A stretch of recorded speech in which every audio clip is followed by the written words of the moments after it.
Mr. President, Mr. Mayor, residents of Stange, and the citizens of Norway, I bring you greetings from Andrew Furuseth's union. That's the Sailors Union of the Pacific, which is headquartered in San Francisco, California. Few people have the record of Andrew Furuseth.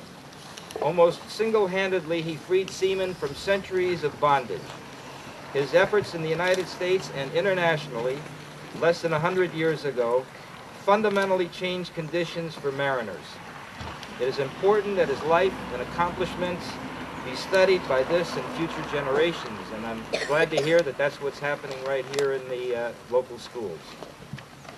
However, if Furuseth were here today, it must be said that he would be outraged at the conditions of seamen today around the world.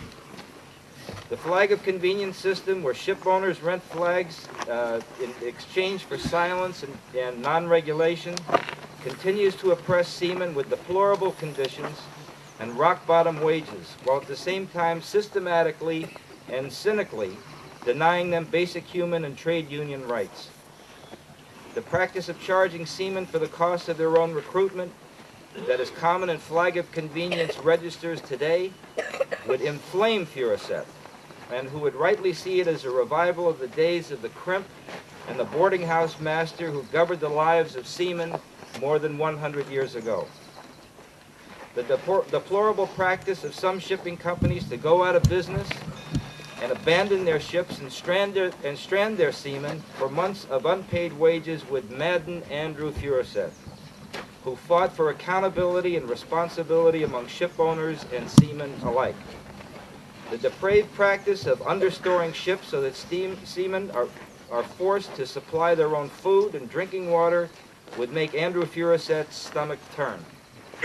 The practice of working seamen 16 to 20 hours a day on ships would infuriate Furuseth at a time that since a 9-hour day, it looks long today, but a 9-hour day was one of his major accomplishments in the United States Seamen's Act of 1915. The practice of berthing 8 or 10 seamen in a small cabin is as common in cruise ships, would enrage Andrew Furuseth. Furuseth, since he fought for larger spaces and reasonable berthing for crew members aboard ship. The unethical practice of charging seamen for the travel to the ship and then charging them again for their repatriation and taking this expense in wages in such a way that forces seamen to work long periods of time for nothing revives the same conditions of indentured servitude that Furuseth decried and eventually abolished in the United States and in different parts of the world, including Norway, in the last century. Furuseth would denounce with all his might this horrible revival. The efforts of world regulatory bodies to standardize the safety and training requirements of seamen continues the work of Furuseth.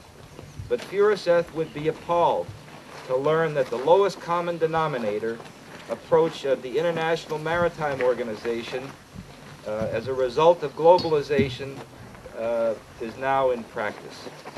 So there's many lessons to be learned from the life of Andrew Furuseth, but I view his legacy still to be yet unfinished. His work is unfinished, and it's incumbent upon all of us, whether we live in Norway or the United States or other parts of the world, to raise the standards and to join the fight so we don't have slavery at sea anymore, which Andrew Furuseth thought that he abolished in 1915. So without taking more of the time, I just want to thank my host, the mayor, who's been very generous with his time and hospitality, and all the people of the municipality. So thank you very much for inviting me.